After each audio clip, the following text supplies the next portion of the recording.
जय जगन्नाथ नमस्कार मु आपणकर सनी स्वागत करुच्ची आपणकर अति प्रिय कार्यक्रम जीवन जिज्ञासार आउ एक भावपूर्ण अध्याय को आज मन भितर महावीर हनुमान को लेकिन गोटे जिज्ञासाटी जाग्रत होती तेरे से जिज्ञासा उपर पर्दा हटई संपूर्ण समाधान रखापी आम सहित जोड़ी होती आमर अति प्रिय ज्योतिर्विद एवं वास्तुविद पंडित चित्तरंजन महापात्र। नमस्कार जय जगन्नाथ। नमस्कार जय जगन्नाथ। साधारणतः हनुमान को राशि तेल लगी करा जाए आम जाचु महादेव को बेलपत्र लगी करा जाए तेरे मन भितर गोटे द्वंद्वटे जाग्रत जे महावीर हनुमान को एमती कौ पत्र लगी करेले आमर सब दुख कष्ट दूर हो।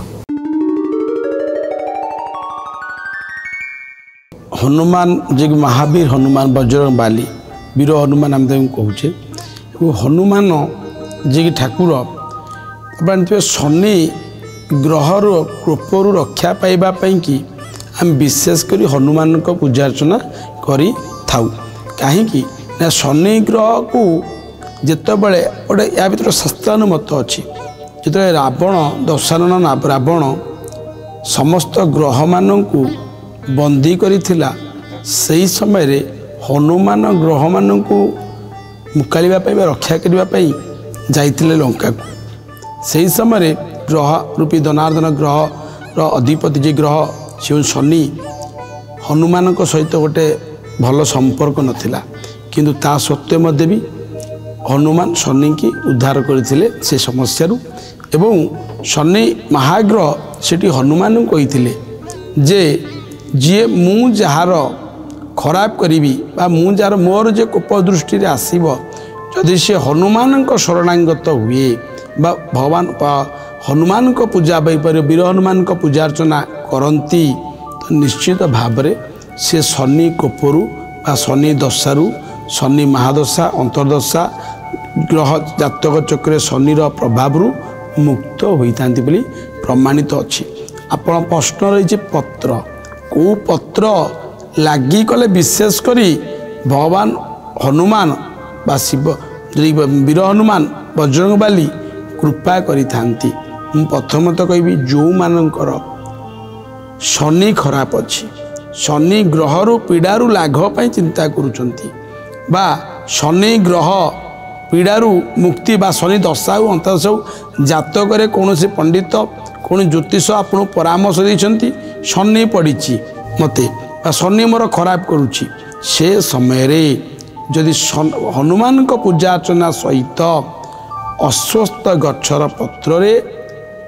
रक्त चंदन रे बा नॉर्मल चंदन हो सेतु चंदन जो कहे यदि श्रीराम लिखि एक 108 बा 54टी पत्रर माଳ करी गुंथी हनुमान को बेकरे अर्पण करती कौन सी हनुमान मंदिर में बेकरे अर्पण करती विशेष करी देखिबे से व्यक्ति विशेष मानकर शनि ग्रहर कोप बा प्रभाव तत्सहित राशि तेले दीप मध्य अर्पण करेंगे। तो ये प्रश्नर उत्तर आप पाई सारे जदि अस्वस्थ गच्छर पत्र को भगवान हनुमान पाखरे शिव जो शिव रुद्र अवतार कहले हनुमान आज्ञा तो जदि हनुमान को पूजा अर्चना करने सहित जदि अस्वस्थ गच्छर पत्रर माला श्रीराम लेखि कि खाली मध्य पत्रर माला गोटे हनुमान बेकर अर्पण करती एटा कौ दिन करेंगे ता भी कह शनिवार दिन शनि ग्रहर कृपरू रक्षा पाइबापी शनिवार दिन अर्पण करंतु देखिए शनि पीड़ा बा एमती कि समस्त ग्रह दोष भी खंडन हो जाए देखा शनि नुहे तो राशि तेले दीप अर्पण भी करें। आउ को पत्र आज्ञा अरख गच्छर पत्र आज्ञा गोटे अरख गच्छर पत्र मध्य भी जदि श्रीराम लिखि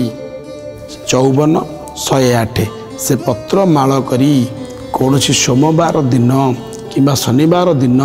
यदि सोमवार अर्पण करुछंती राहु महाग्रह राहु को कर्पूर अर्पण रक्षा पाइबे। यदि गुरुवार से ही अरख पत्र अर्पण करुछंती तार मु जातक कौन सी पंडित ज्योतिष परामर्श देइछंती राहु ग्रह खराब पड़ी सोमवार दिन भगवान हनुमान पाखरे अरखर पत्र रे श्रीराम लिखि कि खाली पत्र मध्य भी 54 54टी पत्रमाला कि 108टी पत्रमाला किंबा 21 पत्र माला मध्य भी जदि बेकरे हनुमान अर्पण करती सोमवार दिन देखिए राहु महाग्रह पीड़ारू रक्षा पाइबे। सेमती अरख गछर पत्र मध्य भी जदि गुरुवार दिन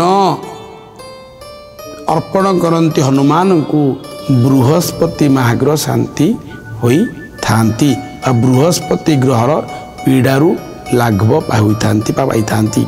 मुझे कही रखी कार्यक्रम माध्यम जो मानकर आम आगुरी आम कार्यक्रम आलोचना करीचे अरख गछ माँ लक्ष्मी स्वयं वास करती। अरख गछरे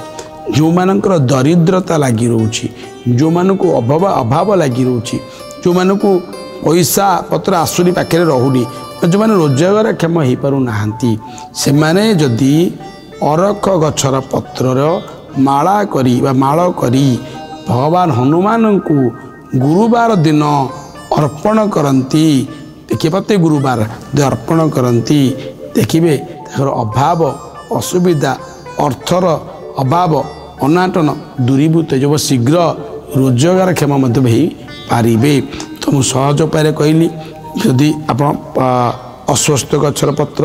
अरख गछर पत्र ये सब पत्र को जमी चमत्कार तो भाव में कहली तो अर्पण करते भगवान हनुमान को देखिए जीवन में समस्त शनिग्रह पीड़ा राहु पीड़ा बृहस्पति महाग्रह पीड़ा सहित अर्थर अभाव भी दूरीभूत हो। क्यों क्यों पत्र अर्पण कले महावीर हनुमान आम उपर संतुष्ट हुअन्ति से संपर्क में कही बहुत बहुत धन्यवाद। आशा करुच्ची आपण मैंने जमी आम ज्योतिर्विद महाशय कहले से पत्र गुड़ी को महावीर हनुमान को अर्पण करके कृपा लाभ करें। जीवन जिज्ञासा कार्यक्रम में आउ किछि जिज्ञासामूलक प्रश्न तार अति सुंदर समाधान सहित पुणी थे फेरी आसबू। आज ये रहिलु। नमस्कार।